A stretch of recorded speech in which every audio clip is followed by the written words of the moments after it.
अस्सलाम वालेकुम स्टूडेंट। आज से हम जो है वो चैप्टर नंबर 9 का जो है वो रिवीजन कर रहे हैं और इसमें हम सबसे पहले जो है वो कुछ जो बेसिक कुछ इसकी चीज़ें हैं जो इस पूरे चैप्टर में यूज़ होंगी उसका मैं एक दफ़ा आपको थोड़ा सा रिवीजन करवा देता हूँ, क्योंकि आपको अगर कौन बेसिक्स पता होंगी तो हमेशा याद रखें इसके अंदर आपको जो है पूरी जो 25 इक्वेशंस हैं वो समझना आपके लिए क्या हो जाएंगी, आसान हो जाएंगी। सबसे पहले देखें कि हमारे पास जो है वो दो जो है वो रिएक्शंस आपको आमतौर पर नज़र आते हैं। एक हमारे पास होता है ऑक्सीडेशन, ठीक है, और एक हमारे पास होता है रिडक्शन, ठीक है। तो सबसे पहली चीज़ इसमें देख लें कि ऑक्सीडेशन और रिडक्शन में ऑक्सीडेशन को याद रखने का तरीका वो सिंपल सा है कि एडिशन ऑफ ऑक्सीजन, कि अगर किसी कंपाउंड के अंदर ऑक्सीजन अगर जो है वो ऐड होती हो तो उसको हम कहते हैं कि ये हमारे पास जो है वो ये हमारे पास है ऑक्सीडेशन, ठीक है। अच्छा, और अगर किसी कंपाउंड के अंदर हाइड्रोजन जो है वो एडिशन ऑफ हाइड्रोजन और अगर हाइड्रोजन ऐड होती हुई नज़र आए तो उसको हम कहते हैं कि ये हमारे पास का रिडक्शन है, ठीक है। ये दो चीज़ें तो आपको फ़ौरन याद होंगी। अच्छा, अब इसका जो अपोजिट है, अपोजिट क्या है? Removal of hydrogen, removal of hydrogen. और फिर इसका जो अपोजिट होगा वो क्या होगा? Removal of oxygen. ये दो चीज़ें आपने याद रखनी है, ठीक है।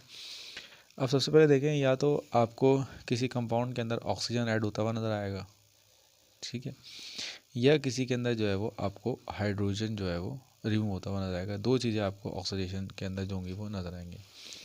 अच्छा, ऑक्सीडेशन के लिए हमारे पास कुछ ऑक्सीडाइजिंग एजेंट हैं जैसे K2CR2O7, ठीक है, in the presence of acidic medium. ये हमारे पास कुछ जो है वो ऑक्सीडाइजिंग एजेंट है।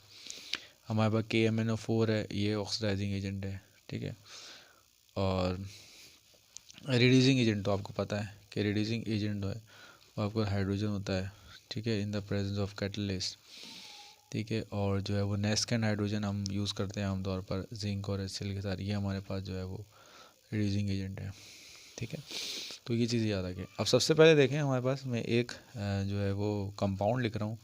ये सपोज़ ये कंपाउंड है मेथनॉल, ठीक है, ये कंपाउंड है मेथनॉल, ठीक है। अब देखें कंपाउंड है, इस कंपाउंड के साथ कौन सा रिएक्शन होगा वो आपको पता लगेगा किससे, कि मैंने यहाँ पे एजेंट रखा K2CR2O7, ठीक है, in the presence of H2SO4। तो अब यहाँ पर देखें, ये क्योंकि ऑक्सीडाइजिंग एजेंट है तो यहाँ पर क्या होगी? ऑक्सीडेशन होगी। और ऑक्सीडेशन के दो मतलब है, या तो ऑक्सीजन का ऐड होगा या फिर रिमूवल ऑफ हाइड्रोजन है, ठीक है। तो ऑक्सीडाइजिंग एजेंट है तो दो चीज़ें होंगी, या तो ऑक्सीजन ऐड होगा या हाइड्रोजन जो है वो इसके अंदर क्या होगा? रिमूव होगा।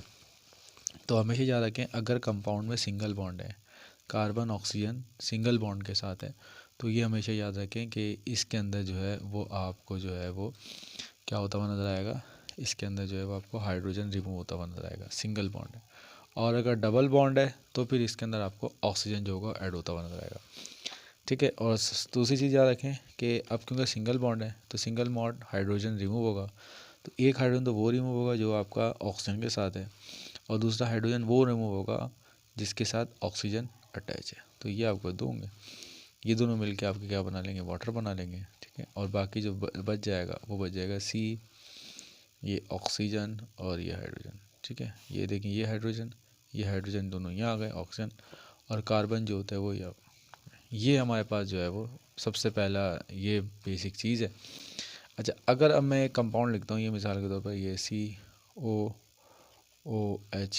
अगर मैं इसकी ऑक्सीडेशन करता हूँ, इसकी मज़ीद ऑक्सीडेशन करता हूँ तो K2CR2O7, ठीक है। अब इसको देखते ही आपको अंदाज़ा हो गया होगा कि भाई इसके अंदर जो है वो ऑक्सीडेशन हो रही है, या ऑक्सीजन ऐड होगी, या जो है वो हाइड्रोजन जो होगा वो इसके अंदर क्या होगा? रिमूव होगा। अब क्योंकि यहाँ पर डबल बॉन्ड है तो डबल बॉन्ड मीन कि इसके अंदर जो है वो ऑक्सीजन क्या होगी? ऐड होगी। तो यहाँ क्या होगा? ऑक्सीजन ऐड होगी। तो बस अब इसमें ये आपने रिएक्शन याद रखना है कि आपके पास जो है वो अगर सिंगल बॉन्ड है तो हाइड्रोजन रिमूव होगा, ठीक है। और अगर डबल बॉन्ड है तो ऑक्सीजन इस मकाम पर जाके जो होगा वो ऐड हो जाएगा। ये दो सबसे अहम रिएक्शन है, ये आपने जो है वो याद रखनी। और इससे ये भी आपको पता लगा कि देखें ये अल्कोहल था, ये चीज़ आपने याद रखनी, अल्कोहल है। अल्कोहल की आपने क्या की, ऑक्सीडेशन की, ठीक है। अल्कोहल की ऑक्सीडेशन की तो आपके पास क्या मिला, एल्डिहाइड बना। ये फार्मूला आपने हमेशा याद रखना है, अल्कोहल की ऑक्सीडेशन की तो एल्डिहाइड। और इसके बाद देखिए एल्डिहाइड था, एल्डिहाइड की मज़ीद आपने ऑक्सीडेशन की तो ये आपको जो है वो एसिटिक एसिड जो है वो मिल गया, यानी एसिडिक ग्रुप मिल गया, यानी एसिड आप लिख सकते हैं कि एसिड बन गया। तो ये आपने जो है वो याद रख लिया, ठीक है। ये दो इक्वेशन उससे अहम बता दी। अच्छा, अब इसमें जो आमतौर पर याद रखेंगे, दो तीन कंपाउंड है हमारे पास। एक है हमारे पास अल्कोहल, ठीक है। इसको मैं इस तरह यहाँ करके बना देता हूँ ताकि आपको जो है ये रिवाइज हो। अब देखें ये जो दो पहली चीज़ बता दी आपको, दो रिएक्शन और दो जो है वो आपको मैं भी कंपाउंड्स के बारे में बताता हूँ। देखें सबसे पहले देखें अल्कोहल है, ठीक है, एक एल्डिहाइड है, ठीक है। दूसरा जो है वो हमारे पास जो है वो हमारे पास एसिड है, ठीक है। एक एल्डिहाइड है और एक कीटोन है और एक हमारे पास क्या है, ईस्टर है। सबसे पहले याद रखें अल्कोहल में, अल्कोहल में हमेशा याद रखें कि अल्कोहल में जो कार्बन होता है के साथ जो ऑक्सीजन होता है वो सिंगल बॉन्ड के साथ होता है। पहली चीज़ तो ये याद रखें कि कार्बन में, अल्कोहल में ये O है, ठीक है, OL अल्कोहल है। और अल्कोहल जब भी होगा तो उसमें याद रखें कि इसके अंदर जो फंक्शनल ग्रुप है उसमें जो ऑक्सीजन है और यहाँ पर आपका हाइड्रोजन है, ठीक है। दूसरी चीज़ याद रखें एल्डिहाइड में, याद रखें एल्डिहाइड में जो ऑक्सीजन होता है वो डबल बॉन्ड के साथ होता है, ठीक है। और बाकी जो है वो यहाँ पर क्या आ जाएगा, हाइड्रोजन आ जाएगा, ये चीज़ याद रखें। तो अल्कोहल में ऑक्सीजन जो है वो सिंगल बॉन्ड के साथ है, एल्डिहाइड में क्या है कि ऑक्सीजन डबल बॉन्ड के साथ है। और ये जो एसिड होता है, एसिड में याद रखें कि ऑक्सीजन जो है वो डबल बॉन्ड के साथ भी होता है और सिंगल बॉन्ड के साथ भी होता है। ये चीज़ आपने याद रखनी है, ठीक है। एसिड में जो है वो आपको ये दो चीज़ें आपको याद हो गई हैं, ठीक है। अब सबसे पहले देखिए मैंने एक कंपाउंड लिखा मैथानॉल, मैंने लिखा मैथानॉल, ठीक है, मैथानॉल लिखा। सबसे पहले चीज़ देखें कि ये हमारे पास जो है मैथ है, मैथ का मतलब क्या है, एक कार्बन है, मैथ का मतलब क्या है, एक कार्बन, ठीक है। OL है, अल्कोहल है। अब अल्कोहल में हमेशा याद रखें कि इसमें ऑक्सीजन होगी तो ऑक्सीजन जो है वो सिंगल बॉन्ड के साथ है, तो ये सिंगल बॉन्ड के साथ है। अब बाकी जितनी भी जगह हैं आप हाइड्रोजन को फिल कर दें तो ये H हो गया, ठीक है, और ये H हो गया और ये हमारा H हो गया और ये हमारा क्या हो गया, H हो गया। तो ये हमारा बन गया मैथानॉल, ठीक है। इसी तरह से अगर मैं लिखूँ एथानॉल, ठीक है, एथानॉल, तो एथानॉल का मतलब क्या है, एथ का मतलब दो कार्बन, ये दो कार्बन आ गए, ठीक है। ओल है, ओल का मतलब ऑक्सीजन और हाइड्रोजन है और बाकी जगह क्या आ जाएगा, हाइड्रोजन आ जाएगा, तो ये मेरे पास हाइड्रोजन आ जाएंगे, तो ये बन गया मेरा एथानॉल, ठीक है। ये मैंने अल्कोहल। अच्छा, इसके बाद देख लें एल्डिहाइड में, देख लें एल्डिहाइड में देखें मैंने लिखा है एथानल, सॉरी पहले लिखा मैंने मैथानल, मैथानल लिख दूँ क्योंकि कार्बन हम पढ़ चुके हैं, मैथानल। तो मैथानल, अब ये जो AL नज़र आ रहा है ना आपको, AL ये बताएगा कि एल्डिहाइड है। ओल जो है ना, ये ओल बताएगा कि ये हमारे पास जो है वो क्या है, अल्कोहलिक ग्रुप है, ठीक है। तो अब इसमें देख लेते हैं, मैथानल बनाना है, मैथ का मतलब देखें वही एक कार्बन है। अब देखें एल है, एल मीन एल्डिहाइड, इसका मतलब ये है कि ऑक्स डबल बॉन्ड के साथ है बस। अब ऑक्सीजन क्योंकि बैलेंसी पूरी हो सकी, बाकी यहाँ पर भी हाइड्रोजन आ जाएगा और यहाँ पर भी क्या हो जाएगा, हाइड्रोजन आ जाएगा, ठीक है। इसके बाद देखें हमारे पास है एथानल,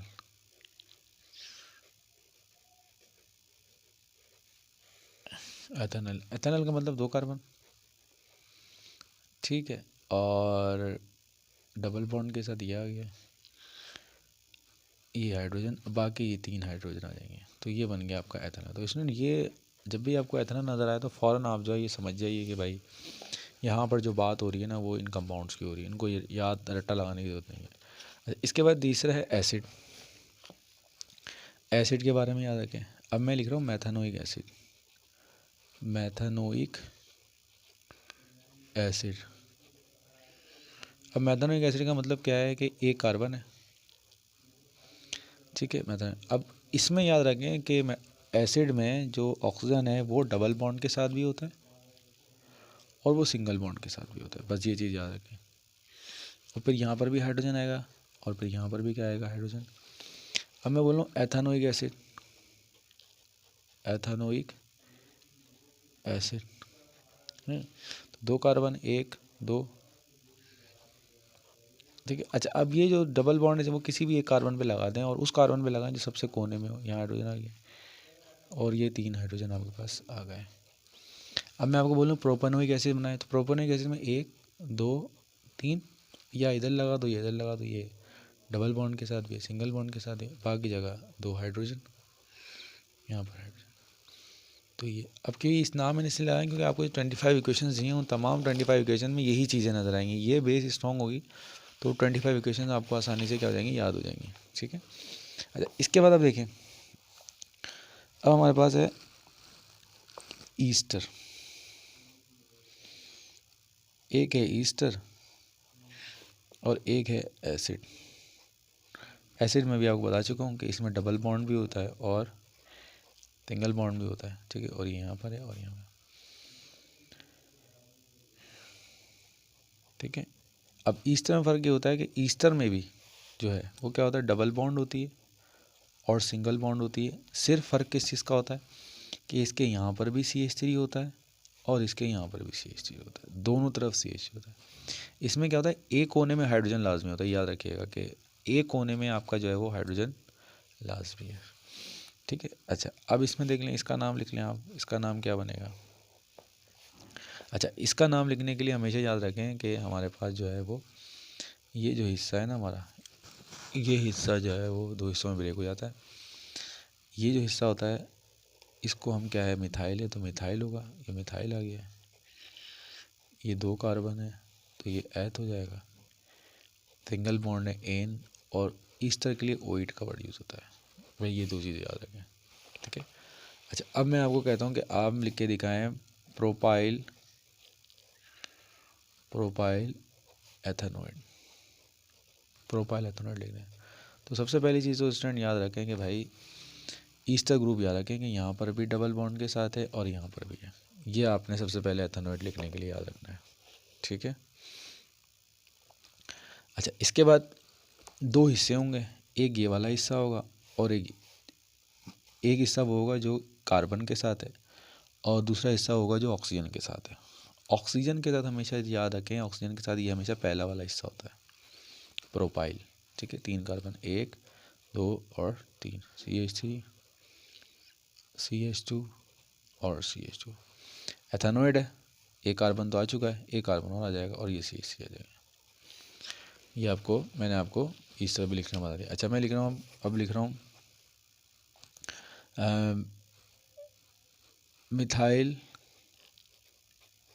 मेथेनोइड,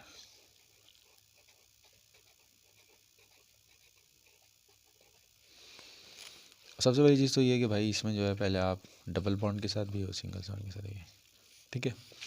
ऑक्सीजन वाला हिस्सा यहाँ से आता है मिथाइल से, इसका मतलब एक है CH3। मेथेनोइड है, एक कार्बन तो लगा हुआ है इसमें, ठीक है, तो ये आ जाएगा H, मिथाइल मेथेनोइड।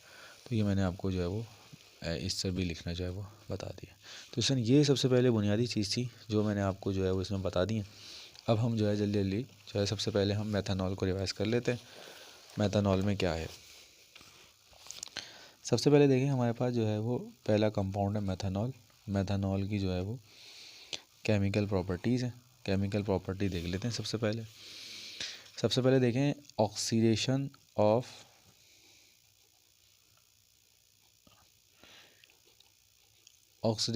मेथेनॉल, ये मेथेनॉल की ऑक्सीडेशन है, ठीक है। अब आपको होता है, अब देखिए मैंने बताया मेथेनॉल की ऑक्सीडेशन कर रहे हैं आप, तो पहले तो मेथेनॉल लिखना ना चाहिए, मैंने आपको लिखना बताया। मैथ का मतलब एक कार्बन है, ये OH है, ठीक है, और ये H है और ये H है, ये H है। अब क्या करें, ऑक्सीडेशन कर रहे हैं। ऑक्सीडेशन का मतलब क्या है, यहाँ पर ऑक्सीडाइजिंग एजेंट होगा, K2CR2O7 होगा और सल्फ्यूरिक एसिड होगा। अब यहाँ पर देखें सिंगल सी बॉन्ड है, तो ये एक हाइड्रोजन, ये एक हाइड्रोजन, ये तो मिलके क्या बना लेंगे, वाटर बना लेंगे। ये डबल बॉन्ड आ जाएगा और यहाँ पर जो होगा वो वाटर आ जाएगा, ठीक है।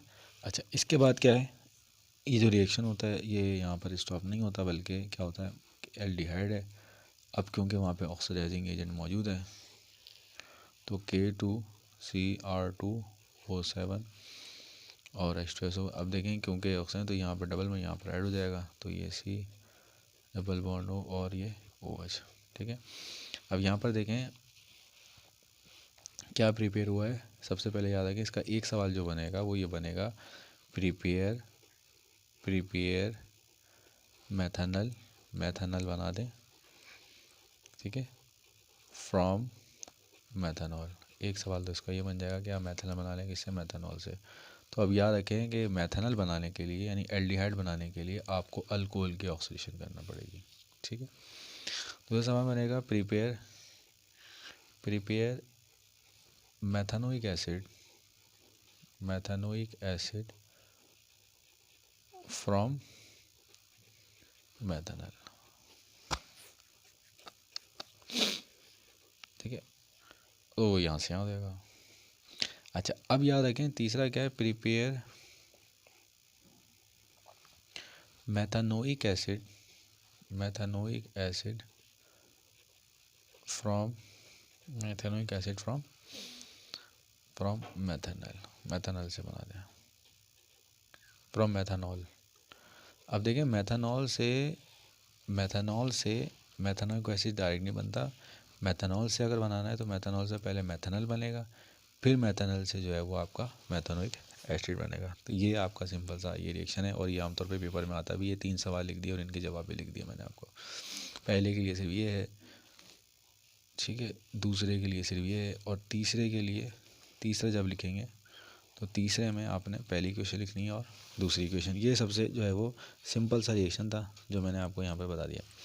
अच्छा, इसके बाद जो सबसे सेकंड जो रिएक्शन है वो है आपका ईस्टर फॉर्मेशन। अब ईस्टर फॉर्मेशन में जो है वो आप याद रखें, ईस्टर फॉर्मेशन में क्या होता है।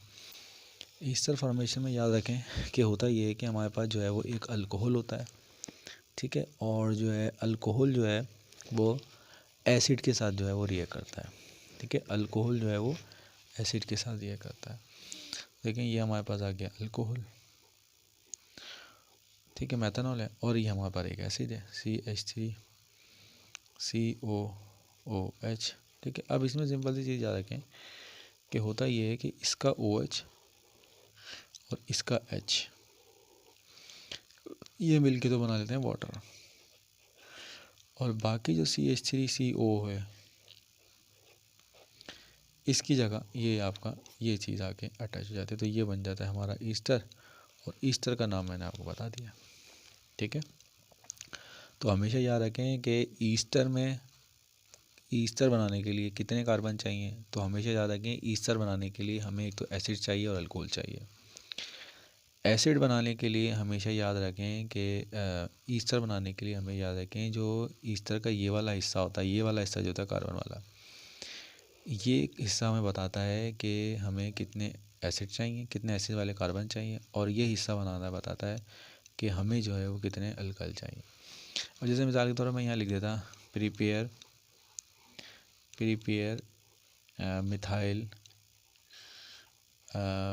मिथाइल एथेनोएट, ये मैंने आपको बोल दिया मिथाइल एथेनोएट बना दें आप। ठीक है, सबसे पहले देखें इसको सिंपल सा मैं आपको बताता हूँ। इसमें देखें यहाँ पर मिथाइल एथेनोएट बनाना है, एथेनोएट मिथाइल ये मैंने आपको बताया ईस्टर है ये, और ईस्टर को लिखने के तरीका ये है कि कार्बन जो है वो डबल बॉन्ड के साथ भी आता है ऑक्सीजन का। ये हिस्सा जो है वो कहाँ से आता है, यहाँ से आता है CH3, और ये हिस्सा कहाँ से आता है एथेनोएट, ये यहाँ से आता है 2 कार्बन। ठीक है, अब देखें जाहिर सी बात है ईस्टर बना रहे हैं तो ईस्टर बनाने के लिए एसिड चाहिए होगा, तो एसिड तो ये वाला होगा, ये वाला एसिड होगा 2 कार्बन वाला CH3COH। ये सिंपल सा शॉर्टकट है इस इक्वेशन को सॉल्व, और ये जो है वो आपका अल्कोहल बना देगा तो CH3OH, तो ये मिल के आपको होता है। अच्छा, अब मैं एक सवाल लिख रहा हूँ, वो आप कोशिश कीजिएगा सॉल्व करने की। प्रिपेयर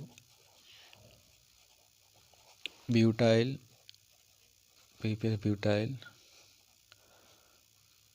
प्रोपेनोएट, ये लिख लेते हैं सबसे पहले प्रोपेनोएट। सबसे पहले देखें इसको बनाने के लिए आपको डिसाइड करना है कि एसिड कौन सा लेना है और बेस कौन सा, ईस्टर कौन सा लेना है, एसिड और अल्कोहल कौन सा लेना है। तो पहले उसको बना लें, इसका तरीका क्या है भाई, ये मुझे पता है कि इसमें कार्बन जो है वो डबल बॉन्ड के साथ भी है और जो है वो सिंगल बॉन्ड के साथ भी है। ये हिस्सा यहाँ कितने कार्बन आएंगे ये इससे पता लग जाएगा। बुटाइल का मतलब 4 कार्बन है, 1 2 3 और ये 4। बाकी आप हाइड्रोजन लगा लें, यहाँ 3 आएंगे, यहाँ 2 आएंगे, यहाँ 2 आएंगे और यहाँ जो है वो 2 आएंगे, ठीक है। और प्रोपेनोएट 3 यानी ये 3 कार्बन होंगे, एक तो लग चुका है, एक और ये, ठीक है। तो अब देखें ये जो हिस्सा है ये हिस्सा आपको बता देगा एसिड कौन सा है, ये हिस्सा एसिड वाला हो जाएगा, CH3 CH2 COOH। और ये जो हिस्सा है आपका ये बता देगा अल्कोहल है, 4 कार्बन वाला alcohol, CH3 CH2 CH2 CH2 और OH। तो ये हमारा प्रोडक्ट बन जाए, ये रिएक्टेंट हो गया और ये हमारी प्रोडक्ट हो गई। तो इसमें ये मैंने ईस्टर बनाना भी आपको जो है वो इसके अंदर बता दिया, ठीक है। अच्छा, इसके बाद उसमें देखें हमारे पास जो है वो नेक्स्ट कंपाउंड है हमारे पास इथाइल अल्कोहल, ठीक है। अब इथाइल अल्कोहल में याद रखें कि जो 3 कॉमन रिएक्शन जो भी हम पढ़ के आए हैं वो तीनों कॉमन रिएक्शन यही हैं। पहले तो एक तो पहला क्या है, ऑक्सीडेशन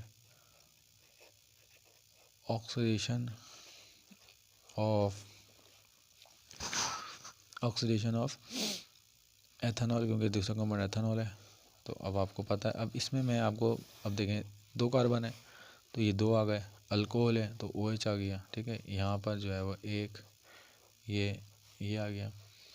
अब इसकी आप क्या कर रहे हैं, ऑक्सीडेशन कर रहे हैं तो ये ऑक्सीडेशन आ जाएगा यहाँ पर। यहाँ पर आपका क्या आ जाएगा कि K2Cr2O7 है, क्योंकि ये रिड्यूसिंग एजेंट्स है, ऑक्सीडाइजिंग एजेंट है। अब ये क्या करेगा, ये जो है वो यहाँ से एक हाइड्रोजन निकालेगा और यहाँ से निकालेगा, ठीक है। तो ये बन जाएगा CH3, ये आ जाएगा ऑक्सीजन और ये आ जाएगा आपका हाइड्रोजन और प्लस वाटर, ठीक है। अच्छा, अब बाकी जब इसकी होगी, इसकी ऑक्सीडेशन होगी तो इसकी ऑक्सीजन भी जो है वो आपको पता है डबल बॉन्ड है, तो ऑक्सीजन जो होगा वो यहाँ पर आपका क्या हो जाएगा, ऐड हो जाएगा, ठीक है। अब इसके सवाल ही वही बनेंगे कि क्या प्रिपेयर करना है, प्रिपेयर एथेनॉल फ्रॉम एथेनॉल, सही है। और prepare ethanoic acid from ethanol, ठीक है। और ethane ethanoic acid from ethanol. ये यहाँ तक जो है मैंने आपको सिंपल सा रिएक्शन बता दिया और इस तरह का रिएक्शन तो है बिल्कुल वही है। अच्छा, इसके बाद देखें जो सेकंड रिएक्शन है, सेकंड 3 रिएक्शन है वो है अल्कोहल के 3 रिएक्शन। मैंने आपको पढ़ाया था कि अल्कोहल के 3 रिएक्शन जो है CH3 CH2 OH के जो रिएक्शन है वो एक तो PCl3 के साथ है, एक PCl5 के साथ है और एक जो है वो SOCl2 के साथ है। अब इन 3 रिएक्शन का मैंने आपको बताया है कि जब भी आपको यहाँ Cl नज़र आ रहा है तो Cl का एक काम होता है कि इस OH को निकाल देता है और OH के बाद निकालने के बाद ये CH2 और Cl बना लेता है, यानी Cl। अब बाकी ये P और OH बना, ये POH, ये मैंने समझाने के लिए यहाँ पे लिख दिया है, ठीक है। लेकिन ये जो मौजूद होता है ये एसिडिक फॉर्म में मौजूद है तो ये बनता है H3PO3 की फॉर्म में ये बनता है, ठीक है। अच्छा, ये पहली प्रोडक्ट इसकी याद हो गई। अच्छा, PCl5 में देख लें, PCl5 में क्या होता है, PCl5 जो है वो ब्रेक होता है किसके अंदर, PCl3 में और Cl2 में, ठीक है। अब देखें इसका जो एक Cl है, ये जो Cl है, एक Cl इस हाइड्रोजन को निकाल के क्या बना लेता है, HCl बना लेता है और एक Cl तो जाके लग जाता है उसमें और ये जो ऑक्सीजन बचता है ना, ये जो ऑक्सीजन है, ये ऑक्सीजन इसके साथ मिलकर POCl3 बना लेता है, ठीक है। इसमें देख लें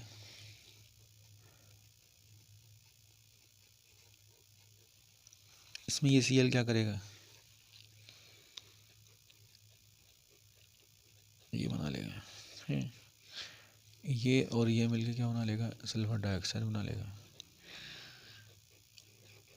एसिड बना लेगा। ठीक है, तो इन तमाम में देखें हमारे पास क्या बना हुआ है, अल्काइल हैलाइड बना हुआ है।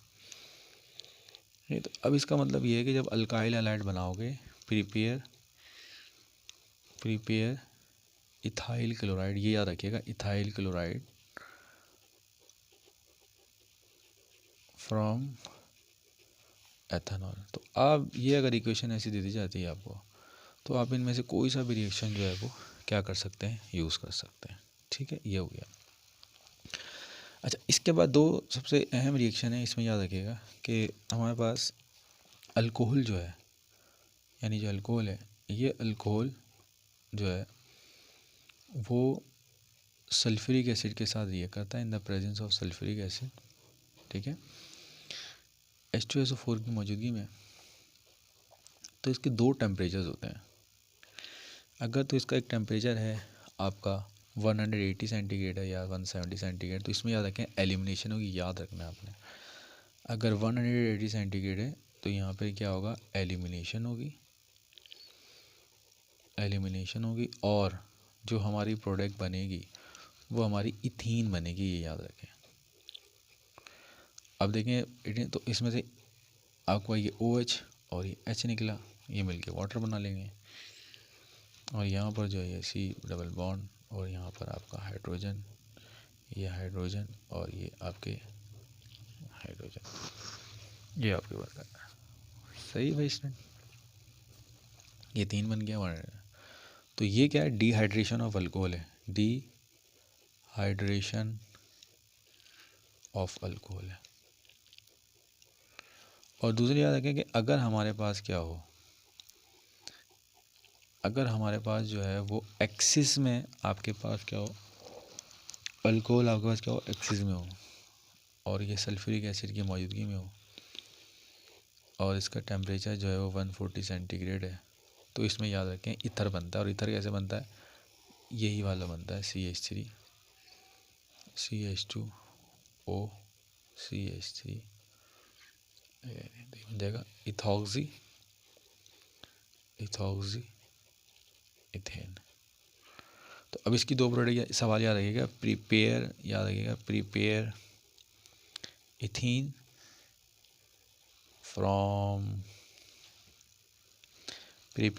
फ्रॉम एथेनॉल, और दूसरा है प्रिपेयर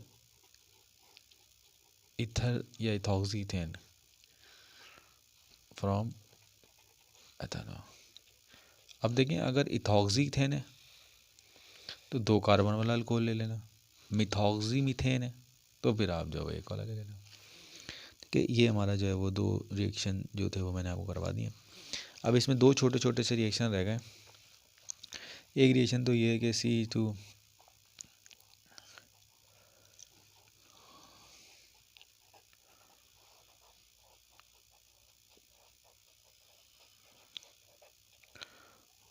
और ये हाइड्रोजन गैस क्या हो जाएगी आपके, तो ये होगी सोडियम इथोक्साइड। ये सोडियम है, ये 2 हैं, और ये ऑक्साइड है सोडियम। तो इसका सवाल आएगा prepare sodium ethoxide from ethanol.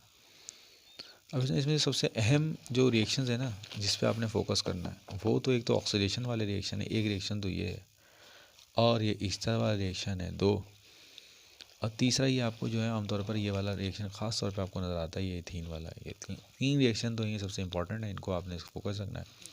3 reaction तो ये एक जैसे ही हैं। तो ये हमारे पास जो आज हमने जो पढ़ा है, वो हमारे पास जो हमने पढ़ा है वो क्या पढ़ा है, अल्कोहल के जितने भी रिएक्शंस है वो हमने जो है वो पढ़ लिए हैं। अब इसका एक आखिरी रिएक्शन है बस,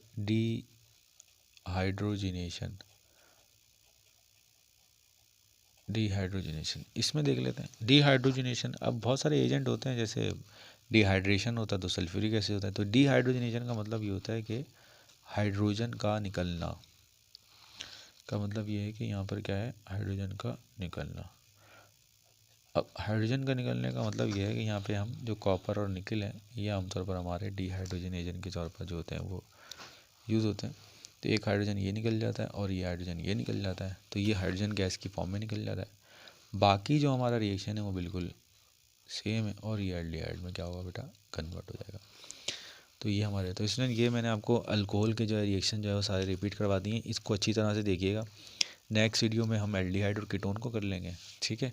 तो ये हमारी 2 वीडियो में हो जाएगा, और फिर जब ये वीडियो आप अच्छी तरह से देख लेंगे तो वो 25 इक्वेशन खुद ब खुद आपके जहन में जो होंगी वो आसानी से बैठ जाएंगे। अब नेक्स्ट लेक्चर में इंशाल्लाह हम जो है वो एल्डिहाइड और कीटोन को देखेंगे, और वो बहुत आसान से हैं, ज़्यादा मुश्किल भी नहीं। उनमें भी चंद बेसिस मैं आपको बता दूंगा, उन चीज़ों को आप फोकस करिएगा तो वो आपको आसानी समझ में आ जाएगा। तो इसमें सबसे पहले जो शुरू में मैंने जो चीज़ें डिस्कस की उन पे आप ख़ास तौर पे फोकस करें, तो इंशाल्लाह ये क्वेश्चन आपके जो होंगे वो बैठ जाएंगे। और फिर इंशाल्लाह इसका टेस्ट भी जो होगा वो आपका इसी का होगा। कल हम एल्डिहाइड और कीटोन कर लेंगे और फिर सैटरडे को आपका टेस्ट है, ठीक है। तो ये आप जो है इसको फर्स्ट में जो है इसको कंप्लीट